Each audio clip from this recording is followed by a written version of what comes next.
Welcome.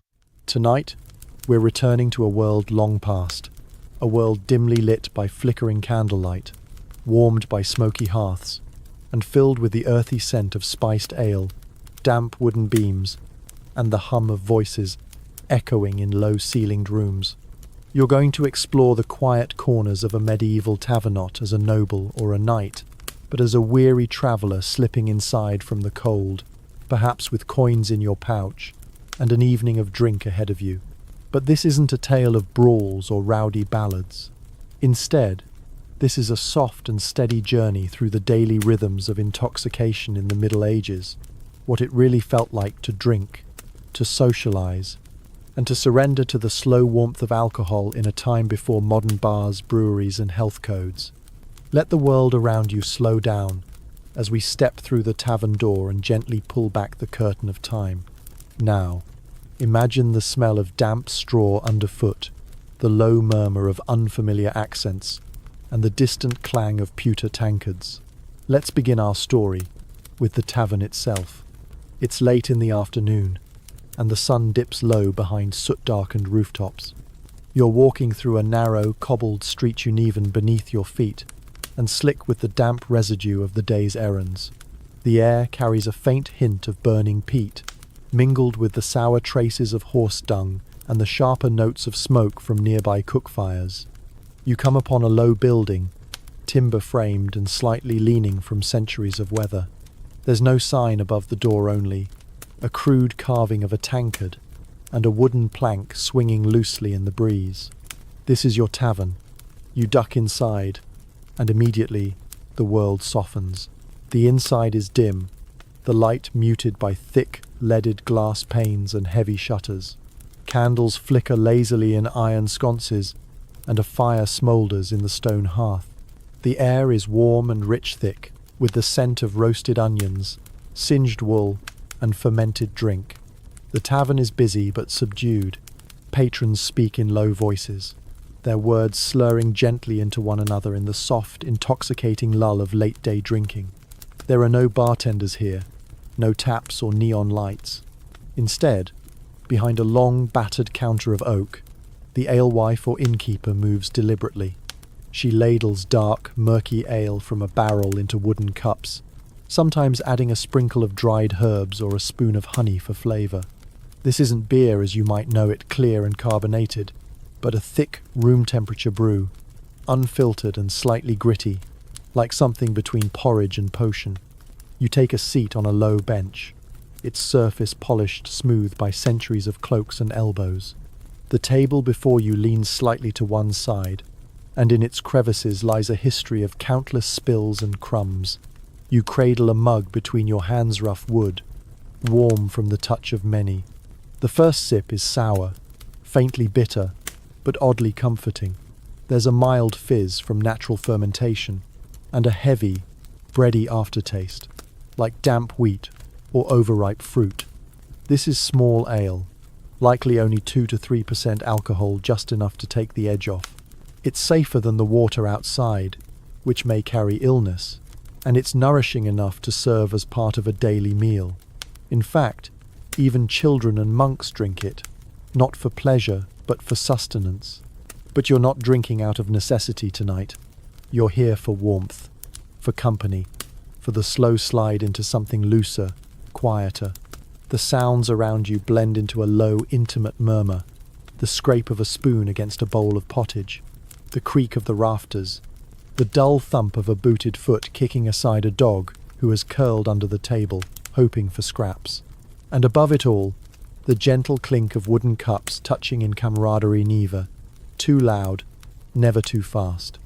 Drunkenness here creeps in like the tide, no sharp edges, no sudden bursts, just a slow unfurling of the limbs, a loosening of speech, a sigh from deep within the belly as ale and mead take hold.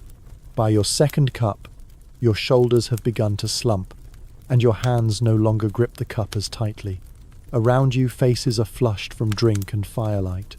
Laughter bubbles up like a gentle boil, never raucous, just soft, contented.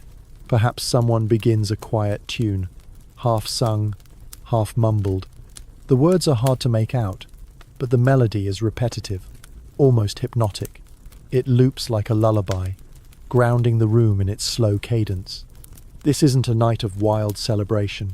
It's a common evening in a common place, where intoxication is part of the routine, not escape, but immersion, a way to blur the harder edges of life without needing to leave them behind. And as the candle stubs burn low, and your thoughts grow pleasantly drowsy, you understand what medieval drunkenness truly was. Not a rush, not a riot, but a ritual, a slow surrender to the comfort of drink, fire, and fellowship. As your cup is refilled, you may notice the hand that serves you is not rough and calloused like that of a blacksmith, nor stained with ink like a scribe's. It is, more often than not, the hand of a woman. In many medieval taverns, particularly in towns and villages, the person responsible for brewing, serving, and often owning the establishment was known as an alewife. Alewives were a familiar presence in daily life across much of medieval Europe.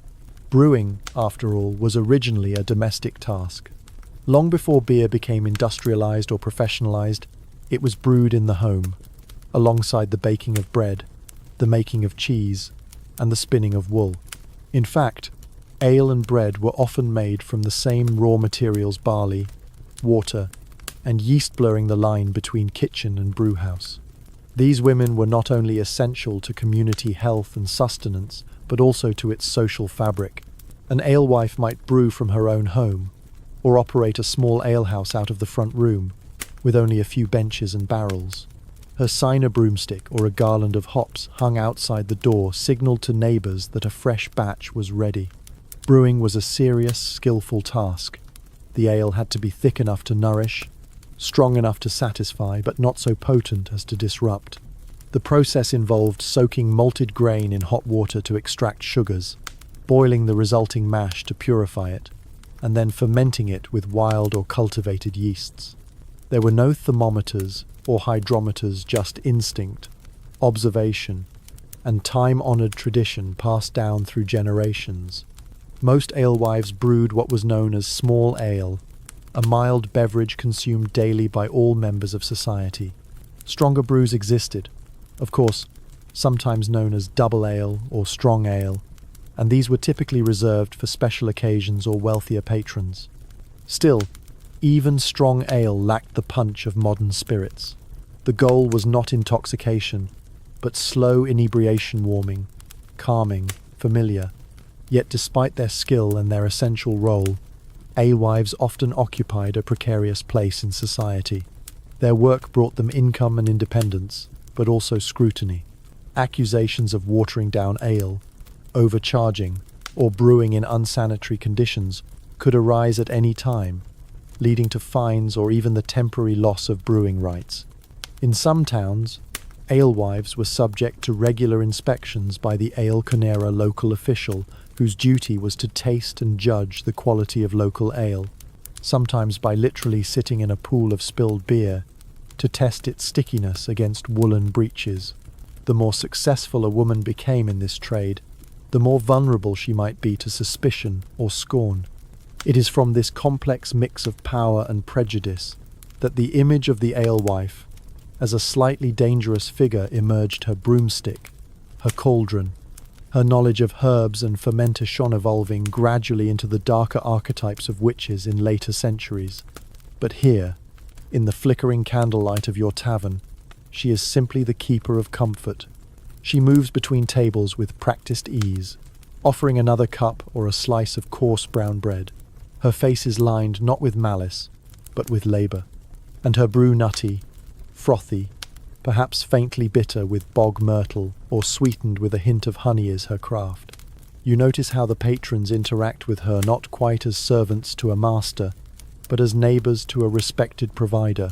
Some greet her by name, others nod in gratitude. She knows who prefers mead over ale, who likes their drink warmed by the fire, who can be trusted on credit, and who cannot.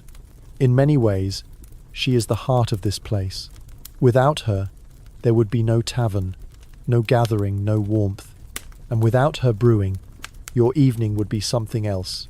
entirely thinner, colder, less alive. So as you sip again, your mind drifting ever more languidly, you begin to see that medieval drunkenness was not just about the drink itself. It was about the person behind it, the hands that stirred the mash, that filled the cup, that knew just when you'd had enough. And in the world outside, where work was hard and life often uncertain, that simple actor woman offering a cup of ale, brewed with care, was a form of quiet stability, a ritual both ordinary and sacred. As the night stretches on, and your drink settles comfortably in your belly, you may begin to wonder, what exactly were they drinking in medieval taverns? Was it all just ale? Or did the menu, if one could call it, that offer a little more variety? The answer, like much in history, depends on where you were, who you were, and how much you could afford. Ale was, without question, the most common beverage. Brewed from barley or other local grains, it was affordable, nourishing, and most importantly safe to drink in an age when water could carry disease. But ale was far from the only drink available. Mead, for instance, had an ancient lineage, often considered the drink of myth and legend. Made from fermented honey, mead was sweet, golden, and sometimes spiced with herbs, fruits, or flowers. It required more costly ingredients, especially the honey, and so was less common among the poor. Still, in some regions where beekeeping was widespread, mead could be found in humble inns and households alike. It was often reserved for special occasions, weddings, festivals, or the arrival of a travelling guest with a heavy purse. Then there was wine, the drink of the upper classes. In northern regions like England, wine was imported and expensive, a sign of wealth and refinement. In southern Europe, however, it was more accessible, part of the daily diet, and served even in simpler taverns. But medieval wine was not like today's vintages. It might be cloudy, sour, or even mixed with water, spices, or herbs to mask imperfections. In some taverns, the wine might have been heated with cinnamon or cloves in wintertime, poured from heavy ceramic pitchers, and sipped slowly from pewter cups. There was also perry and cider, especially in fruit-growing regions like Normandy or the English West Country. These were rustic, lightly fizzy drinks made from pears or apple, slightly tart, slightly sweet, and sometimes quite potent, depending on the fermentation. A barrel of good cider could draw in both farmers and nobles, bridging the social gap in the shared joy of a simple, fruity drink. Yet regardless of the beverage, the goal was seldom to become truly drunk. Drunkenness was not entirely celebrated in most medieval communities. It could be a source of shame, a sign of moral weakness, or poor self-control. The church, particularly, frowned upon excessive drinking. Many sermons warned of taverns as dens of sin, where souls slipped easily into temptation. Still, the line was not always clear. A bit of warmth from the drink, a loosening of one's tongue, a flushed cheek, these were acceptable.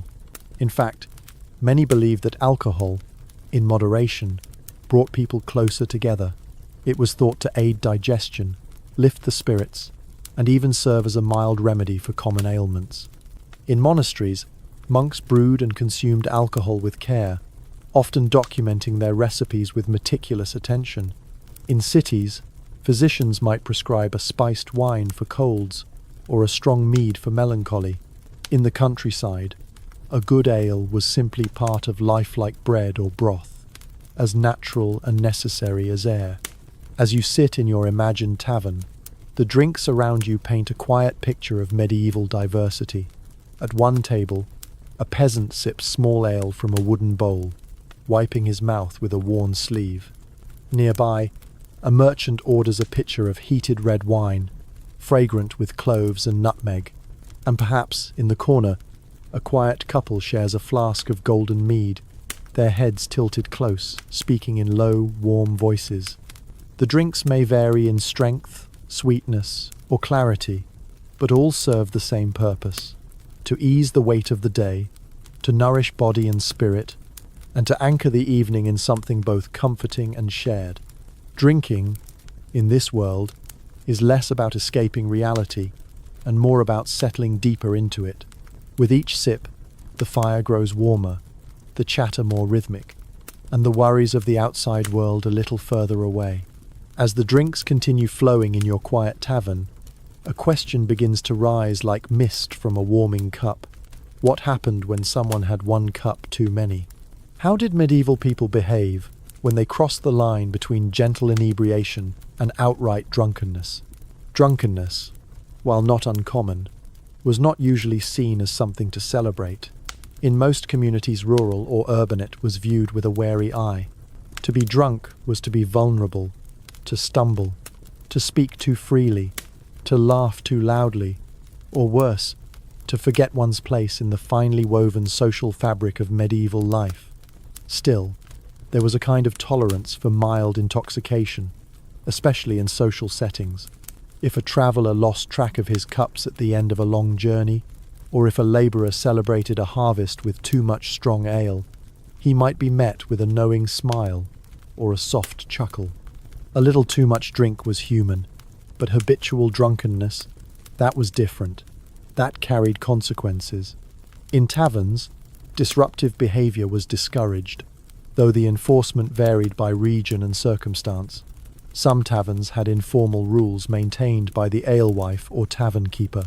If a guest grew loud, aggressive or unruly, they might be quietly removed, or told to sleep it off in the stable or against the hearth.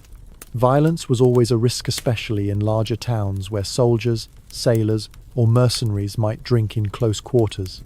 But the tavern, more often than not, was a place of restraint. Church authorities, however, took a firmer stance.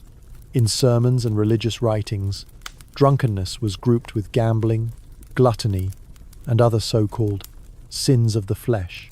To drink beyond moderation was to loosen one's moral hold, to risk saying things better left unsaid, or doing things better left undone. Confessions might include such lapses: spending too much money on drink, quarrelling after ale, neglecting family duties in pursuit of wine. Penance could follow a fast, a fine, or a quiet period of self-reflection. Still, within these warnings, there was an acknowledgement of human nature. Drunkenness was not always punished. It was often understood. A shepherd who had too much mead at a spring festival, or a washerwoman who took an extra swig at the end of a harsh day, might not be judged too harshly. In such moments, people turned to their communities, their friends, their families, and occasionally to the church, seeking balance between indulgence and responsibility. And what of the drunk themselves?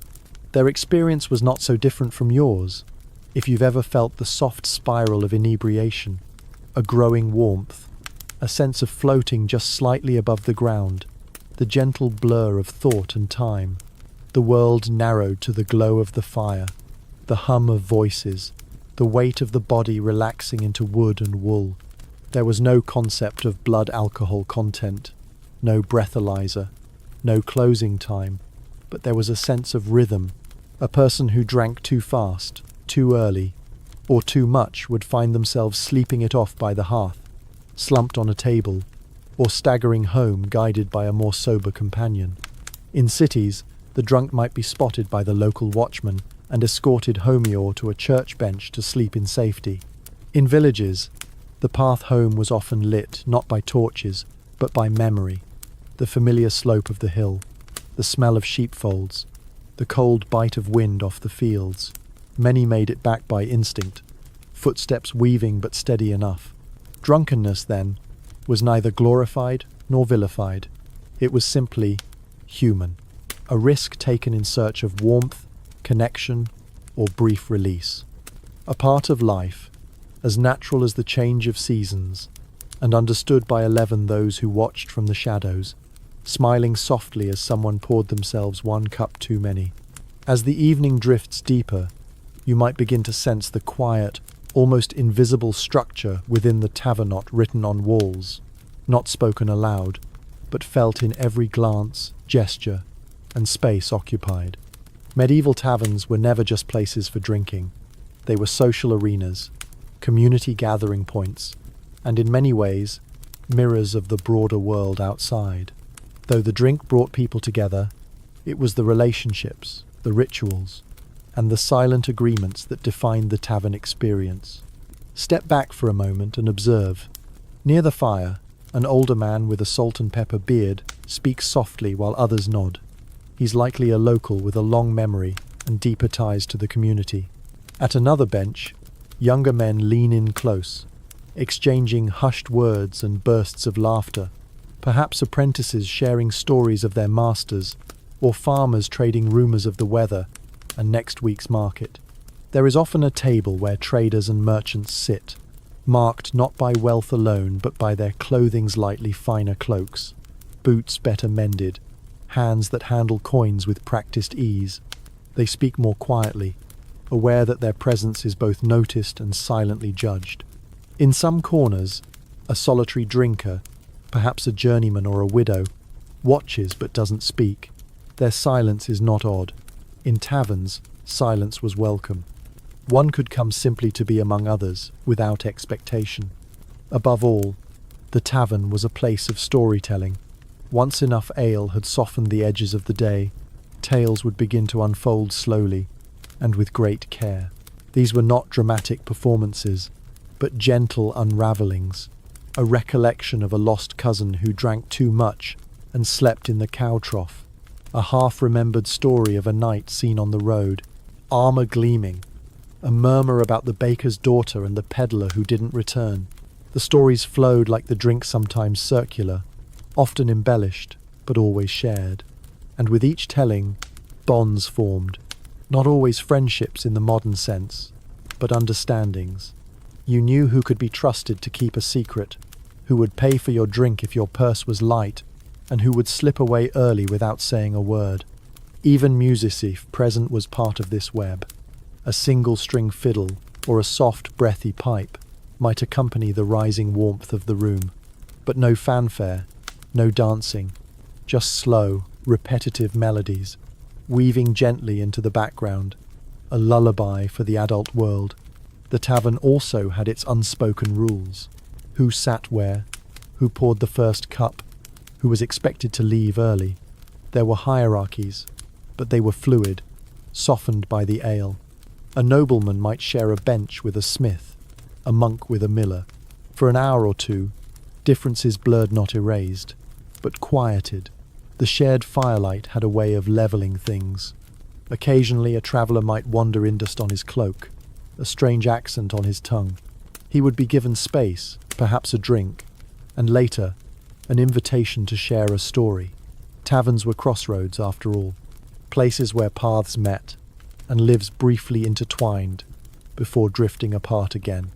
And as the night wore on, with the fire now glowing low and the drink nearly gone, the tavern itself grew quieter.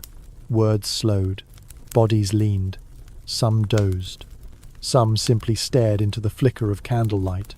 There was no need to fill the silence. In the medieval tavern, silence was not absence but presence, the kind that follows warmth and company, and just enough to drink. Not all taverns were created equal, and not all drinkers experienced intoxication in the same setting, or for the same reasons. In the medieval world, social class shaped everything, including how, where, and why one drank. Imagine now a different kind of tavernon tucked into the shadow of a great city gate, or standing just beyond the courtyard of a lord's manor. The atmosphere is similar in some ways. Wooden beams overhead, smoky air, the scent of roasting meats. But here, the benches are more polished, the cups perhaps of pewter, or even glazed ceramic, and the clientele more finely dressed. These were higher-end establishments, known at times as inns or wine houses, where wealthier patrons came not simply to drink, but to conduct business, hear news, or enjoy a controlled, orderly atmosphere. Their drinks of choice were more varied imported wines from Gascony, perhaps, or strong, sweetened meads laced with exotic spices. A skilled servant might pour the wine with careful attention, ensuring the gentleman's cup never emptied too suddenly. Here, drunkenness was far less acceptable. For the landed gentry, moderation was a virtue. To appear overly drunk in public, slurring speech, faltering posture, could be seen as weakness, a stain upon one's reputation. Nobles might drink deeply at feasts or private celebrations, but in the tavern, they maintained a composed veneer. Their laughter was low and controlled. Their words were weighed. Their surroundings, curated for comfort and appearance. In stark contrast, the common man's taverner alehouse was simple and worn, frequented by labourers, tradesmen, servants, and journeymen. These establishments often served as an extension of the workday. After the fields were tilled, the carts unloaded, or the forge cooled, workers would gather to share a drink and let the tension of the day dissolve. For these patrons, intoxication carried a different meaning. It was not just an indulgence, but a kind of relief, a signal that the toil was done. The laughter here was louder, the stories less guarded. The cups clanked more freely, and the songs when they came carried fewer pretenses. Still, the communal rules remained. Protect your friends, don't insult the alewife, and leave before the drink turns bitter in your belly. In between these extremes lay the middling classes, freemen, merchants, clerks. They frequented modest taverns where they could afford slightly better drinks and enjoy a quieter environment. They might meet to finalize contracts, discuss trade routes, or entertain guests from afar. Their intoxication was measured just enough to encourage negotiation, not so much as to cloud the deal. And then there were women.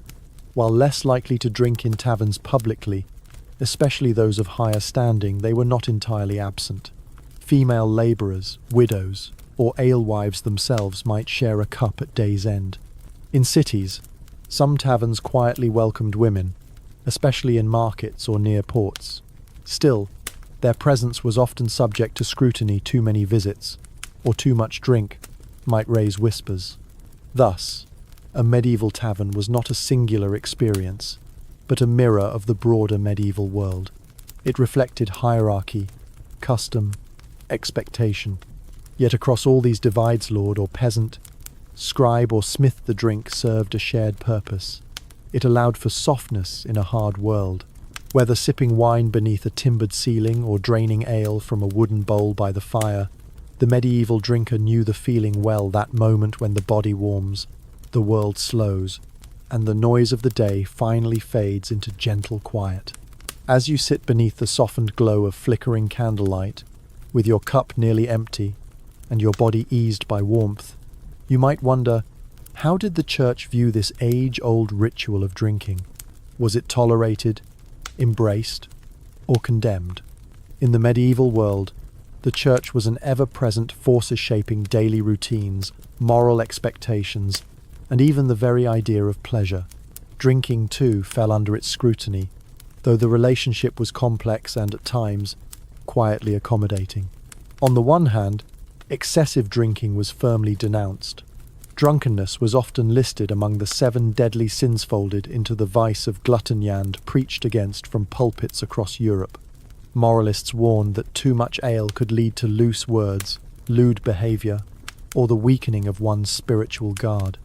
Drunkenness, they said, dulled the senses, opened the door to temptation, and reduced man to something less than himself. In sermons and confessional guides, taverns were portrayed as dangerous places, hotbeds of gossip, gambling, and idle waste. Some monks and friars went so far as to compile lists of tavern sins: spending beyond one's means, drinking with questionable company, neglecting prayer or family duties in favour of drink. Yet even within these warnings, there was an undercurrent of understanding. Moderate drinking was not only accepted, it was woven into Christian tradition itself.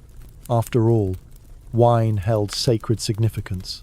In the Eucharist, it represented the blood of Christ. Monasteries across Europe brewed and fermented with care and devotion, producing not only wine but also ales and meads of high quality. Brewing was seen not as indulgence, but as an act of provision, a way to nourish both body and soul. Monks, particularly in the Benedictine and Cistercian orders, became skilled brewers. Their recipes were precise, their processes recorded with loving detail. The drinks they produced were intended to sustain the community, serve travellers, and support the monastery's finances. Stronger brews, too, were reserved for feast days, when celebration and sacred observance met in a careful, seasonal rhythm. The balance, then, lay in intention and moderation. A man who drank to relax after labour was not sinning. A woman who shared a cup with neighbours in winter was not damned. But to seek oblivion in the cup to drink beyond memory, beyond reason, was to invite moral danger, not because drink itself was evil, but because it opened the door to carelessness. Some churches even regulated tavern behaviour. In towns and villages, ecclesiastical courts might punish habitual drunkards not with harsh prison, but with penance, public apology, or temporary exclusion from communion. The goal was not humiliation, but restoration, a chance to return to balance, to right the course. Taverns near churches often faced stricter scrutiny, especially if they encouraged gambling or harboured known troublemakers. Yet even priests, on occasion, might be seen sharing a modest cup with townsfolk after a feast day. Drinking was not forbidden, it was merely to be approached with humility, awareness, and restraint. Thus, the church's influence created a gentle tension within the tavern walls, a reminder that even in moments of comfort and camaraderie, one should keep a measure of self-watchfulness, not out of fear, but out of reverence for the body, the soul, and the fleeting nature of time. So, as you glance into your nearly empty cup, and the room around you grows quieter, you understand that medieval drinking was never simply about pleasure. It was bound to ethics, to ritual, to a sense of balance that echoed far beyond the tavern door. As the fire burns low, and the last embers crackle softly in the hearth, a gentle hush falls over the tavern. The cups have emptied, the voices have quieted, the long day has surrendered to night, and with it, the weight of every burden has begun to lift. In the medieval world, the transition from wakefulness to sleep was not abrupt. It was gradual, a process that began even as one lingered in familiar spaces. For many tavern-goers, the journey home was short a few steps down a narrow alley, or a soft stumble across a field where they knew every rock and root by heart. But for some, especially travellers or those who had imbibed a bit more than usual, the tavern itself became a place of rest. Most taverns did not have private rooms for all. Instead, they offered shared space-low pallets laid near the fire, bundles of straw in the back corner, or wooden benches softened by cloaks. It was not uncommon to fall asleep surrounded by quiet breathing, the soft snoring of strangers, and the lingering scent of wood smoke and yeast. If the tavern was an inn, accommodations might be slightly more structured. A shared chamber upstairs, perhaps, with narrow beds or mattresses stuffed with chaff. But privacy was rare, and luxury rarer still. One might wake to the sound of another's boots, the creak of floorboards, or the gentle splash of someone pouring water into a wash basin. And yet, there was safety in numbers. In a world often marked by uncertainty, bandits on the road, illness in the village, the steady grind of Labortha Tavern offered a pause. A place where drink dulled the aches of the body, and company soothed the quiet loneliness that could settle into the heart. To sleep in the tavern was not an act of surrender, but of trust. Trust in the innkeeper, who tended the fire through the night. Trust in one's companions, who might roll a blanket over you if the night turned cold. Trust in the space itself, that low-ceilinged, smoky room that cradled not just bodies, but stories, memories, and the fading laughter of the evening. And so, in this final stretch of the night, drunkenness gave way to drowsiness. The spinning thoughts slowed. The warmth of the drink settled deep into the bones. Eyes closed, not out of fatigue alone, but because there was nothing more that needed to be said or done. The world, for a few quiet hours, could simply be. Outside, the wind might whistle through the shutters, and the moon might rise above crooked rooftops, but inside, all was still. A candle flickered its last light. A dog stirred once in the corner, then settled again. And in that stillness, that gentle haze between sleep and sobriety, the medieval tavern reached its most intimate form, not as a place of drink, or even of talk, but as a space where the human need for rest, comfort, and connection was quietly, tenderly met.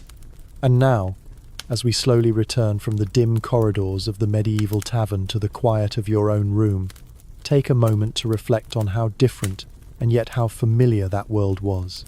The people who sat at those creaking wooden tables, who shared cups by firelight, who laughed, drifted into song, and finally dozed off in the hush of shared space, they were not so different from us.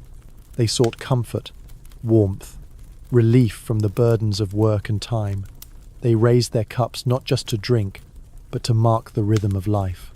To say, I am here, I have endured the day, and now I rest.